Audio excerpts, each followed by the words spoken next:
अस्सलाम वालेकुम।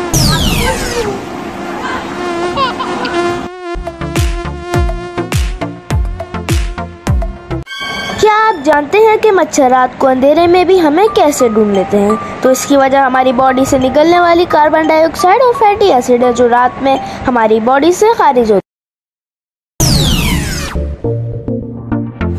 मच्छर का मुंह, जिसे प्रोबोसिस भी कहा जाता है, सिर्फ एक छोटा सा नेज़ा नहीं है, बल्कि ये 6 बारीक सुईनुमा माउथ पार्ट्स का एक नफीस निजाम है, जिसे साइंसदान स्टाइलिट्स कहते हैं। आपको ये सुनकर हैरानी होगी कि सब मच्छर इंसान को नहीं काटते, बल्कि सिर्फ मादा मच्छर है जो अंडों की अफजाइश के लिए इंसान का खून पीती हैं। हाइपोफ्रैंक्स, मच्छर की छठी सुई। मच्छर का लाभ यानी थूक इंसानी बॉडी में टपकाती है, जो खून की नालियों को फैला देता है, हमारे मदफाती रद्द अमल को रोकता है, जिसकी वजह से हमें खारिश का एहसास होता है। ये एक बहुत तेज अमल है। सिर्फ 20 मिनट के अंदर वो डेंगू वजह से वायरस और चिकनगुनिया जैसे वायरस जिगर तक पहुंचा देते हैं।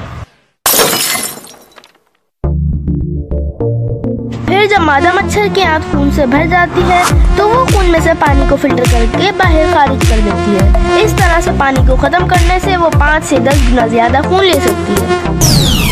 वैसे तो डेंगू से बीमार होने वाले 20 में से 1 अफराद को शदीद डेंगू होता है और इसकी अलामात 24 से 48 घंटों में शुरू हो जाती है। डेंगू की अलामात में शामिल है शदीद बुखार, आंखों के पीछे शदीद दर्द, जिस्म और हड्डियों में दर्द, मतली यक़्ज़ा, जिस्म पर सुर्ख निशान।